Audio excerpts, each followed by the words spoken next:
Welcome to this presentation. My name is Barry Kieran and I'm a Thrive consultant in Dublin and Louth.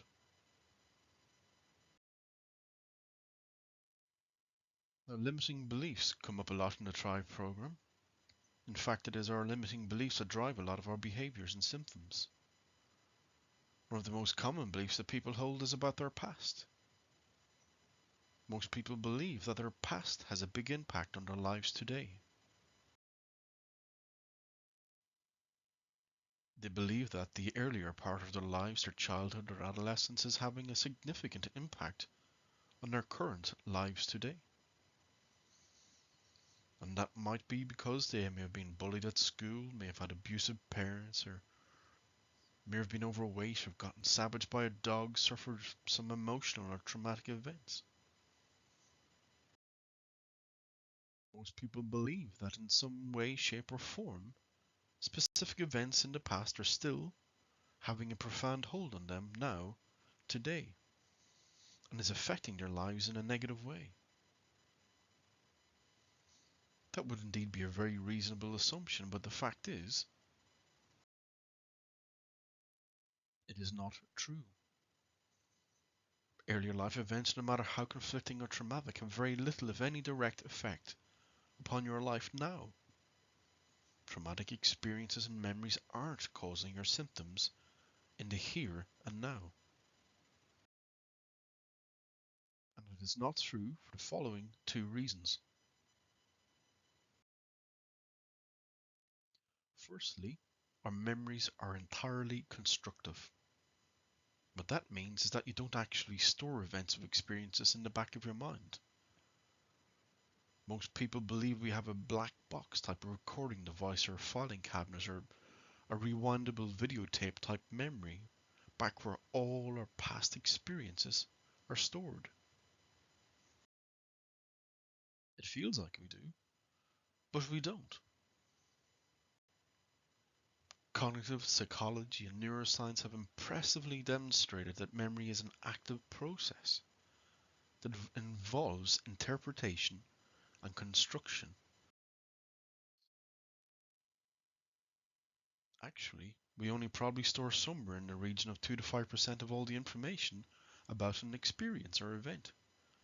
And that information is stored all throughout your brain, stored as electrical energy smaller than a neuron.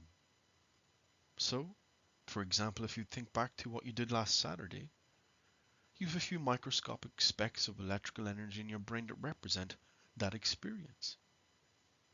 All of Saturday isn't recorded in one block.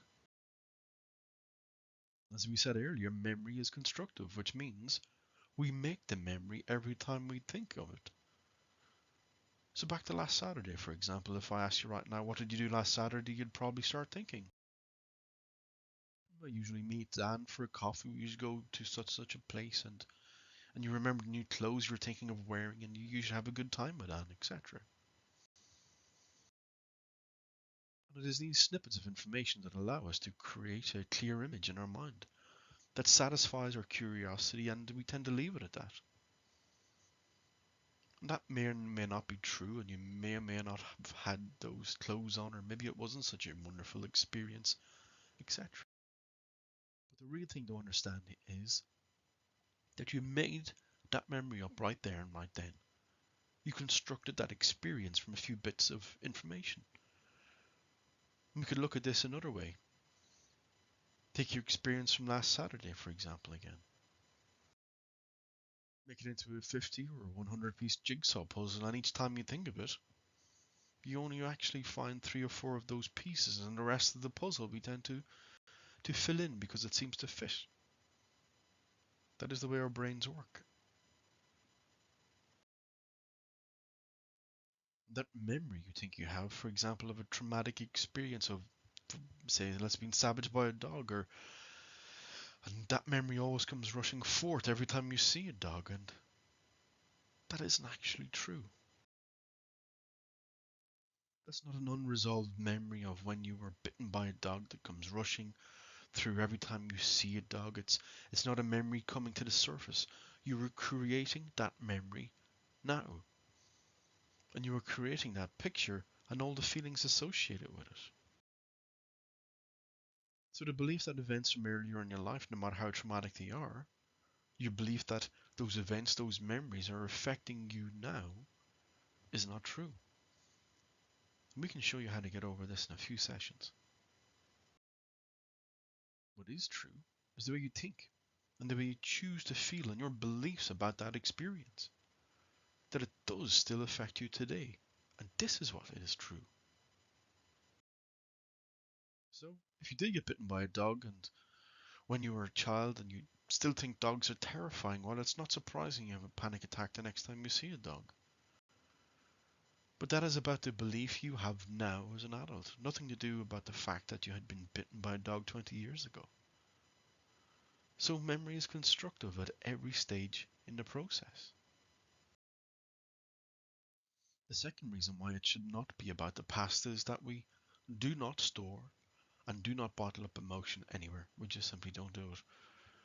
Now, it often feels like we do. And the death of a loved one, for example, invariably it takes a long time to get over.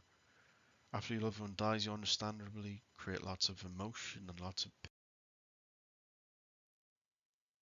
At that point, any memories of your loved one are likely to be distressing, even though the experiences themselves were fantastic, such as going on holiday, etc. But because you are now viewing these experiences through the lens of your loved one having died, you're emotional and unhappy when you recall these experiences. When you get to the point of acceptance and you've resolved this conflict, then you can feel totally at peace with yourself. But for a lot of people, it does often feel, sorry, that a lot of emotion is coming to the surface, that it's the emotions being bottled up, that we've had a lot of buried and unresolved feelings. We often talk about young people, particularly young males, would have a lot of anger coming up at the moment. None of these things are true. This is not how your mind works. Any emotion that you feel is formed in a response to the way in which you interpret the situation, event, or recollection. You do not store emotion anywhere. There's no store in your brain or your body for emotion. Therefore, every emotion you experience, you are creating right now. It's your reaction that stems from the beliefs you hold about dogs today, your psychological foundations today, and how well you manage your mindset today. And if you're creating it right now, the good news is you can change it. We can teach you how to achieve this in the Thrive program. So for consultation, please don't hesitate to contact me and we can help you resolve your problems today. My number is 087 953 7934 and see my website thriveconsultantdublin.net and the parent site thriveprogram.org. Thank you for taking the time to listen to this presentation. Have a good day.